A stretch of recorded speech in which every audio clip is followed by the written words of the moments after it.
kind of training because, this is a much more education. It requires a lot of introspection. To know astrology is to know thyself. It's the study of human. It's a study of why we are the way that we are. And it's a beautiful subject. You can find so much more about yourself and the people that surround you just by studying a couple little things about stars and planets. So, just like a quick little story about me, I've always been into the quote-unquote esotericism, if y'all know me personally, my birthday's on Halloween, is she a witch kind of, yeah, and it's just been very natural, my whole life to pursue these kind of things. And it was some years ago that I really started just noticing sun signs. I never really pursued it or anything. It just kind of came to me. I was like, oh, he's a Virgo and she's a Virgo and they're both like that. That next person, I'm like, are they a Virgo? And it just kept coming and coming and coming, and I was just studying people. I was really getting to observe people. I've always been very, very observant. So it came natural. And also, as you guys know, I recently graduated from UCF. I was studying neuroscience. And, a lot of cognitive science, a lot of philosophy, and my most recent job was I was working in the research office. Because I've always wanted to go get my PhD, and to do that, you have to do massive, massive research projects. You have to have a lot of experience. And, all the things that were on the table as things to do, it was just boring. I was working in laboratories, working on computers, this, that, and the other. And I was told that, you have the option to do an independent project. You can think of one of your own and run it. So I was like, bet, what are we going to do? So I had to research different professors that I could work with, type in astrology, nobody comes up. Type in tarot cards, nobody comes up. So I actually went with dowsing. So dowsing is, let me get this off my neck. Dowsing is the use of the pendulum, the thing that swings, right? And there's only one article in the entire UCF database about dowsing, and it came from an individual. His name is Dr. Peter Hancock. Now this guy was legit. He was the Provost Distinguished Research Professor Award, a Pegasus Professor, a trustee chair, this, that, and the other. And I was like, wow, that's a scientist. And he had one article about dowsing, all the way back from 1998. Now, keep in mind, Dr. Hancock, he's a skeptic. So in the scientific community, there's, two sides. There's the parapsychology side that's like, hey, astrology is feasible. It's a science, this, that, and the other. And then there's a skeptic side that will come in and just crush it and be like, that's pseudoscience, that's BS, this, that, and the other. Now, Dr. Hancock, he was actually a writer for the Skeptical Inquirer. He was a notorious skeptic. He was, known all around the world for debunking things like astrology, debunking things like dowsing, this, that, and the other. So, but in his dowsing article, after he really came for their necks. He really did. But it was written in 1998, and get this, guys. At the very end of the article, for lack of better words, paraphrasing, he basically said, it's going to take a very special, certain individual to convince me otherwise. So I said, coming in with that confidence, that chairman confidence that I got, and being like, I'm that individual. Nice to meet you. I'm Megan O'Reilly. 20 years later, I came to him with that. And, he was an amazing mentor because literally we disagreed on everything. There was nothing that we agreed on. I'd say, pull a tarot card. He'd say, get away from me. I said, you're a Pisces. He's like, I'm not a Pisces. That nothing mattered. And it ended up just being, this back and forth, but it was wonderful. I respect him so much, and he really developed me as a scientist. Because as a scientist, you really have to, be firm, and you have to support your arguments. And, I get a lot of crap for doing astrology. People come at me because they're uneducated. It sounds a lot like Forex, doesn't it? When people are hating on their craft because they don't even understand it. That happens to me with astrology a lot, and because of that, I have to be wise with my sources. I have to be careful with my sources, and I have to make sure that I'm listening to the right people. If y'all listen to your wishes, your command, KT, who do you listen to? Listen to somebody who's been studying it for all this time. So, what I'm doing tonight is just going to be the basics of astrology. We're going to go over what's called your big three. Your big three is going to be your sun, your moon, and your rising. So everyone knows their sun sign. Go ahead, drop it in the chat. I want to see what we're working with here, who we got on this call, where my Scorpios at. And so your sun sign is just, so the way that we can describe your horoscope is it is a portrait of you.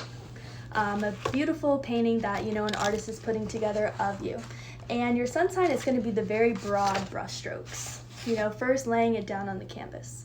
What's the shape of your body? How do you carry yourself? What are the angles of your face? And this is just general characteristics. So let's put it this way.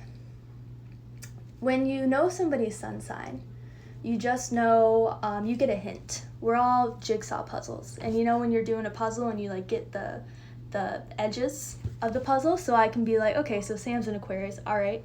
Scorpio gang, yeah. I know Sky's a Scorpio too, that just kind of gives me a little hint. I don't completely know that person, but I know them a little bit better. And when you're reading about your sun sign, do some good research. Observe other people. Meet other Scorpios. Say, what do we all have in common? Meet other Sagittariuses. Say, how are they like me? What we don't want to do is we don't want to go on those newspaper horoscopes. You'll see what's called a cold reading. And a cold reading is something that could apply to anybody. A cold reading is a fortune cookie. Something like, there will be obstacles in your path, but as long as you overcome them, you're going to be great. That's me, that's Libra. No. You have to look at the in-depth characteristics of everything. So why is this an important study? Why should you look at this? And like I said earlier, to know astrology is to know thyself. It actually comes from very, very ancient Greek science. It was one of the first sciences in the world. And an analogy for it is man in microcosm, as above, as below. If you guys are into, Earl Nightingale, The Strangest Secret, all of that, as within, as so without. So essentially the theory is that the planets and the movements and the stars, they represent the bigger world, and that reflects down onto our smaller world. So we all have a very particular birth chart, and your birth chart is like your fingerprint. Nobody has the same birth chart as you. We are all individual humans. And it represents a lot of different aspects of your personality. So I put a poll on my Instagram earlier this week, and I was asking if you know your exactamundo birth time, because this is going to be your key to astrology. This is going to be your login. This is going to be your GPS. And you need to know it. If you don't know it, don't guess it, because that's just going to mess everything up in your analysis. And I'm going to show you guys how to actually do an analysis of yourself and get to know yourself a little bit better. So knowing the time is important. If you don't know the time, call your mom. If she doesn't know, find your birth certificate. And if they don't know, call the hospital where you were born. This is key information. So you also have to know the city where you were born, because we work off of longitude and latitude. Now, astrology is a very, very, very exact science. There's a lot of math, there's a lot of trigonometry, there's a lot of other words that I don't even think of right now. But you have to know the exact place. And what we can do is we're going to pull up a calculation. So I'm going to show you guys a source that I trust and is great to be a beginner. So kind of back to what I was saying with my mentor and I was actually able to do research projects at UCF. Screen sharing has failed. That's cool. Let's try that one. All right, so I was actually able to do a couple different projects at UCF, and I got this astrology software. We had to because it's so frowned upon, they do not teach astrology in schools. My mentor was like, all right, Meg, we're gonna get you this grant money, but we're gonna put it under something else. It was just a whole big thing. But I have this really fancy astrology software that I use to look up the birth times of a bunch of serial killers, because people would like talk about it, but then I was like, let's actually do an experiment on it, and it turned out very well. I was actually able to present it at conferences. And then I did another one. I had gone to Greece to study abroad because it was a Greek science and astronomy course, and I was like, oh, you mean Greek science and astrology? And we got to do a little project, write a little essay. So essentially what I did was I went around and I would never ask anyone about their birthday. We had, I think it was 15 days together in Greece. We're traveling around as a group, and I'm like, I'm going to guess people's sun signs just by watching them. The population size wasn't that big, scientifically speaking, but it was still interesting. And then I turned it into my essay was y'all ever seen that reality show Survivor of who would last it was interesting. A Gemini won. But that was just theory. But back to what I was saying. So this is astroseek.com. This is what I really like to use. And so what I would just do is I would go over here, free horoscope, the birth natal chart. So the natal chart is essentially your map. It's who you are, it's where all your planets are, and I'm going to show you how to read it just a little bit. So what you'll do is you'll just go ahead and put in your birthday, bada bing, bada boom. Knowing exactly when you were born is the big key. Da da da. When was I born? I was born at 1:23 p.m. And y'all are gonna see, this is like me showing you like every aspect of myself. Like this is like the most personal thing, is to look at somebody's natal chart. A boy sends me his birth time, it's over. I already know if I like you or not. So let's go ahead and look at this. So what is this? What's this thing? So this is just the average natal chart. So this is a lesson that I'd like to continue throughout the weeks. Stay persistent with it, go in more depth. You know, whoever wants to join can join. You know, this is very valuable information because it can be applied to so many aspects of your life. But what we're going to focus on today is going to be the sun, the moon, and then the ascendant. This is what we call our big three. So your ascendant is always going to be over here on this left side. It's going to be in the first house, the house of the self. And houses is something that I would do on probably a different lesson. But my moon is in Cancer, my sun is in Scorpio, my rising is my Aquarius. So we went over the sun sign. That's just my general, you know, kind of, you can call it the ego, you can call it what makes you unique. And then what's really interesting is going to be your moon sign, because people will, you know, ask me all the time. They'll say, Megan, I'm a Capricorn, but you know, I read the stuff for Capricorn and I can't relate. Yeah, I know. Or, you know, there'll be like two different Capricorns, are like completely two different people. Yes, we know, because you have so many other aspects, you know. And a big thing that's really going to kind of mold your big personality is going to be the moon sign. It ties together very nicely with the sun sign. So the sun sign is the part of you that's most apparent on the surface. It's what others see. But the moon sign is the part that you see. It's that inner self. In astrology, the moon stands for emotions, instincts, and the unconscious. So moon signs are usually very private to people because just like the moon outside, there's a dark side and there's a light side. It's sometimes the parts of you that you keep hidden. The part of you that's disturbing, you know, your inner core, which feels, you know, hate, jealousy, fear, all those emotions that we like to hide. But it's also about the pleasure and the joy, the things that make you happy, the things that bring out joy within you. And something that, you know, it does roll over emotions and everything. So when it comes to relationships and love, you know, your moon is very, very important. It holds dominion over the emotional sphere, and it influences your receptivity to others and also how others feel about you. It's how you make others feel. It's how you feel. This, that, and the other. Moon, emotions. So when we're looking into, you know, charts like this, and we're really trying to figure out ourselves and figure out our moon sign, what we want to stay away from is things like this. You know, you can kind of just tell a cold reading. The cold reading analogy that I use is the fortune cookie. I'm like, could they put the same thing on a fortune cookie? Or could this apply to everyone? So you really just want to kind of shop around and get to know your research. You know, you guys see who's on this call, you know, hit up your friend and say, did you look up your moon sign? What's your moon sign? You know, really get to know it. And what this can do is it actually helps with a lot of emotional healing with people, because you start to understand why you act the way that you act, why you feel the way that you feel. And you can start to pay attention to where the moon is at. Right now, the moon is in Pisces. What does that have to do for a lot of people? Do you have a lot of water placements? If so, it's going to enhance your feelings. If you're a fire sign, you're going to be feeling some type of way. Just really getting to know the outside elements, because remember, as so above, as so below. As so within, as so without. So the moon sign is very, very important for your emotional aspects.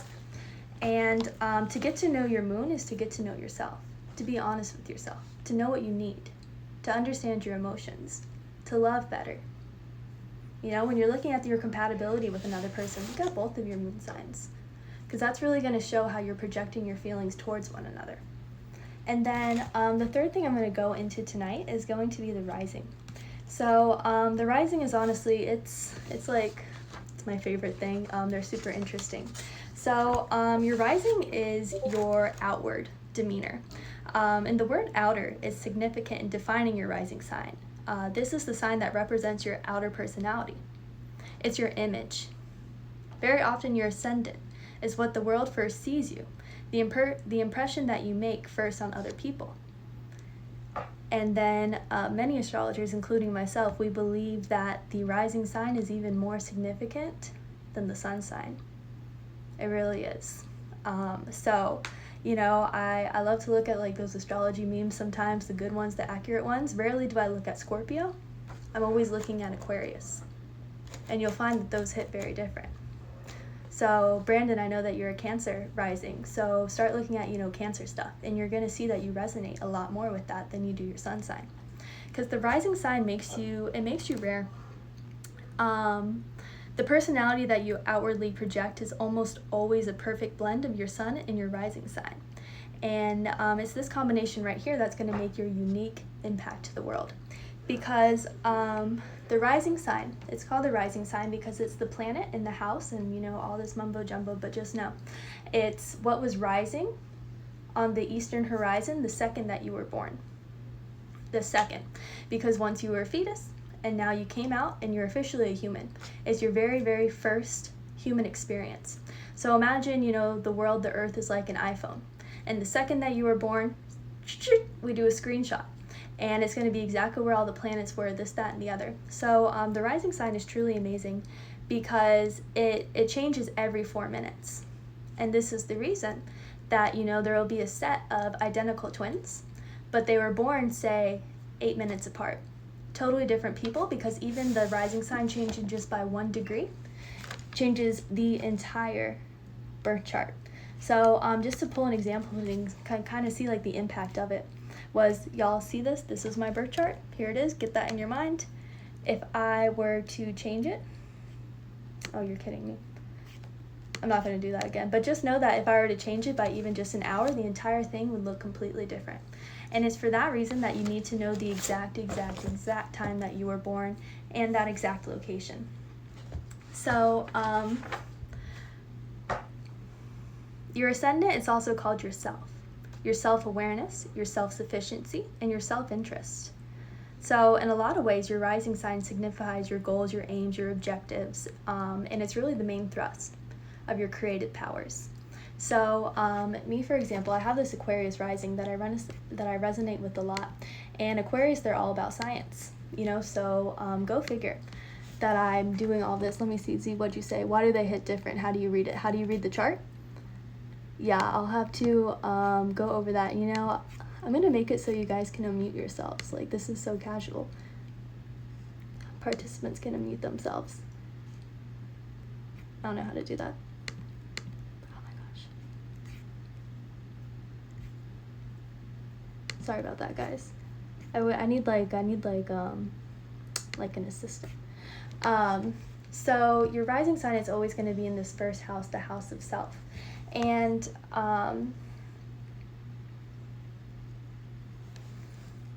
to some degree, you know, it influences your physical characteristics and your mannerisms. So rarely do you ever look like your sun sign. You actually look like your rising sign. It rules all the physical experiences. And only by really, you know, self-evaluation and really looking inside yourself can you start to tell the difference of, you know, what influences come from your sun sign and then what influences come from your rising sign. You know, it really is a very deep science. And, you know, just kind of like an idea of how you would look at this is you'll just see that there's different planets for each sign. You know, for example, you know, my Mars over here is in Virgo, my Libra is in Venus, boom, boom, boom, boom, boom. And one other thing I'm going to promote is going to be the Charts Astrology app on the App Store. I swear they're going to sponsor me one day. But it allows you to just look at things holistically and be like, oh, like you're 80% water signs, you're 20% air signs. You know, your most dominant planet is Neptune. Your most dominant sign is Scorpio. And I know I'm speaking another language kind of right now, but that's something that we'll get into in the later weeks. So this was just kind of where I wanted to start it out and really get you guys to get to know, you know, just the basics of yourself. So if you want to take anything from this call, go ahead and look it up. Figure out your sun, moon, and rising. You know, it's literally going to make you like gasp and be like, this whole time I thought I was a Capricorn, but really you have a lot more Gemini aspects, and you probably resonate with Geminis a lot more. So that's all I'm going to do for today. It's just that big three. But what I'm going to get into, and I think I'm going to do this call Mondays at the same time at 11, and I'm really going to get deep in the next couple weeks. You know, there's career astrology, there's financial astrology. I've seen people mark up charts, especially for the commodities, to see trends in the market based on the planets, and that's something that I really want to dive into. You know, I heard a quote before that's like, millionaires don't use astrology, billionaires do. You know, when should you be launching projects? When are you going to see significant impacts in your business? And it's really interesting, you know, to kind of look back and see the little patterns and everything. So I'm going to figure out how to unmute everyone so you can do that. But what I'm going to be doing next week is I'm going to start to go over the planets. So real astrology is looking at the planets, you know, where they are, where the houses are, boom, boom, boom, boom, boom, boom, because that's when you get very, very specific. Because this tripped me out. Every entity in our solar system, it moves at a different speed and a different rate, in a separate path or orbit. The combinations of planets and placements are almost endless. You are so unique. This exact arrangement, and this is trippy, it will not be replicated again for 4,320,000 years. That means that there's not going to be a single person on this entire earth with the exact same horoscope as you for another 4,320,000 years. That's how unique it is. So the outer and the inner planets, they govern different aspects of our personality. Each planet, you know, it has a specific influence in astrology and governs a certain area of your personality and your approach to life. For example, you know, Mercury is my favorite one to look into because Mercury relates to your mental outlook. And then, of course, Venus is going to govern your love nature. And it's the placement of these planets in the various zodiacal signs that determines how you express different facets of your personality. So it's great to know thyself, and it's great to know others. You know, can you ask for your teen's birth time? I'd like to know who I'm working with. I know I got a couple of Geminis on my squad, and I'm like normally like, ew, Geminis, but I know they have some fire placements, and that's why we're working together. So same time is going to be on Monday, and you know, if you guys have anyone that you want to, you know, be getting this information, if you want to come back and you want to dive deeper, if you want to message me on Instagram and give me some topics that you'd like me to go over with astrology, I would appreciate that. You know, I want to stay consistent with this. This is what I truly enjoy, and you know, I've always been good at it. It's like I know another language. It's like I just look at that chart and I'm like, yeah, bet either I like them or I don't. Like, you can just like kind of like see it like that. And I think it's important. You know, this is something I'd like to promote a little bit more. You know, ancient books, they always say, you know, if one of these sciences is ever going to come back, you know, astrology is going to be the first. Get ahead into the trend, you know what I'm saying? And I really do appreciate everybody for coming. And last couple minutes here before I wrap things up, do you guys have any questions? I'd love to do a quick little Q&A. Z, you want to go? Z, go ahead. Yo, what's good? Hey, I just want to say I appreciate you for doing this call. You know, I wasn't bummed that we missed it yesterday, but I'm really excited that we got to be on this call tonight. Like, I'm so interested in all this stuff, and, you know, like, this stuff is just so crazy to me. So I'm really looking forward to the call next week. But, yeah, I mean, I guess it's just like trading, you know, you start to pick up and learn more about this stuff as you go. It's not something that just clicks right away. So it's definitely something I'm interested in. So I just can't wait to like learn and grow into this. So dope. Thank you for doing these calls. You're welcome. And the reason I didn't do it last night and I did it tonight was the full moon. I was like, I gotta do it tonight. Y'all just wait a day. Just wait a day. We gotta charge our crystals tonight? Yes, charge your crystals tonight, but clean them first. Clean them first? Alright, I had got some rose quartz. I got my aventurine, and then I got my moldavite on my neck. So I'm about to go clean those off and charge them up back. Bro, you're strapped. Okay, how do I clean it? I'm gonna assume you don't have sage, which is totally okay. And hold on, I'm looking at this. So normally I would use sage, just something that you burn really quick, just run it over. Another thing that I'll do is I'll boil water and I'll put some salt in there, some rock salt, so that can be Himalayan, or if it says explicitly rock salt on the box, and just boil them in there for a second. And then another one is the power of intention, of just running it under cold water and saying, I'm releasing all the negative energy from this rock, boom, boom, boom, boom, boom. So I like to bury them in the ground as well for 3 days at a time. Go find a nice little spot, mark it so you don't lose them, and just leave them in the ground. That's gonna let them kind of like, the earth is gonna absorb their energy, because crystals come from the earth, and the earth is magnetic, and they're full of energy, and it's just going to kind of neutralize everything. Especially when you go to the crystal shop and you get like your first crystal, or you get a crystal, you have to wash it ASAP, because a lot of people have been in that shop. A lot of people have been stressed out, a lot of people are unhappy, and they're picking up those crystals and putting them down. And you want to bond with your crystal, you want to hold your crystal, you want to clean your crystal, you want to take care of your crystal. So that's how I would charge it. So on tonight's particular, just to make it quick, just do the intention under cold water, leave it out to charge. Another thing that's fun to do on the full moon and very powerful is to make full moon water. Go find yourself some alkaline water, put it in a cup, leave it out, with the intention, a clear cup, with the intention, let's charge this water, and then just drink it in the morning, like superpower water. Does anyone else have any other questions? I'd love to answer. Can I ask a question? Yes.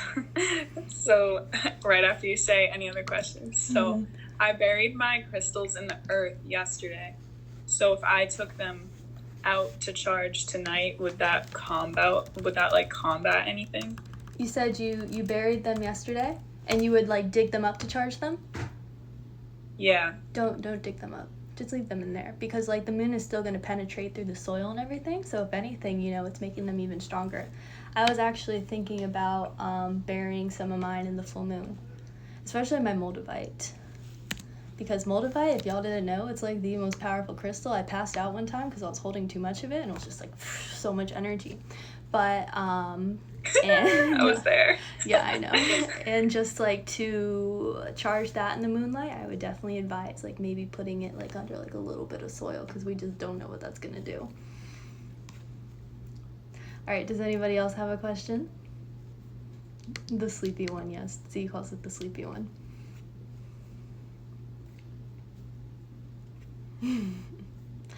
Yeah, guys, so this is what I do.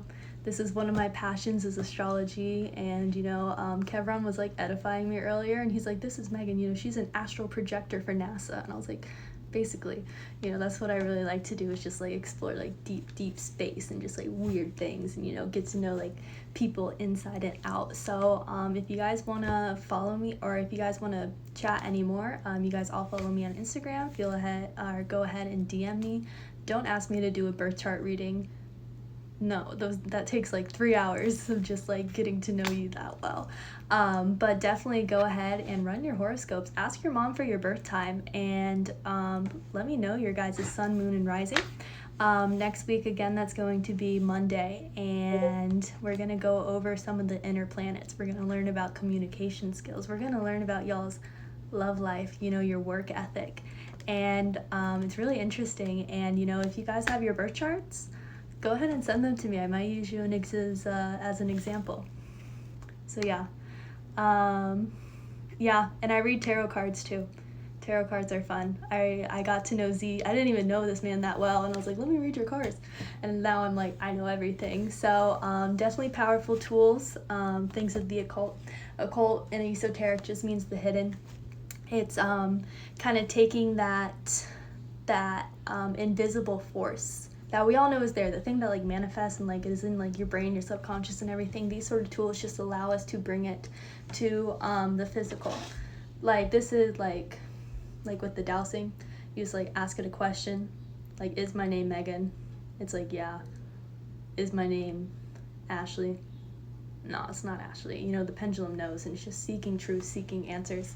So astrology is a very, very powerful tool, and it's a science, and I'm really excited to keep doing this, to see who hops on, you know, for you guys to find out some interesting things, and for you guys to get to know yourselves a little bit better. So the link is going to be the same next week. It's my personal ID link, and yeah, I'm really, really excited.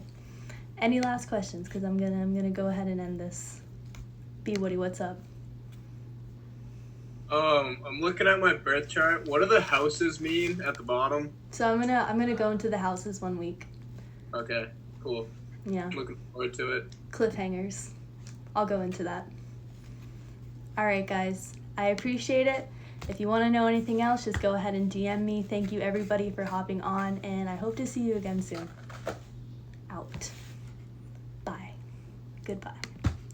Oh, wait, nope. Z's gonna do it. What's up, Z?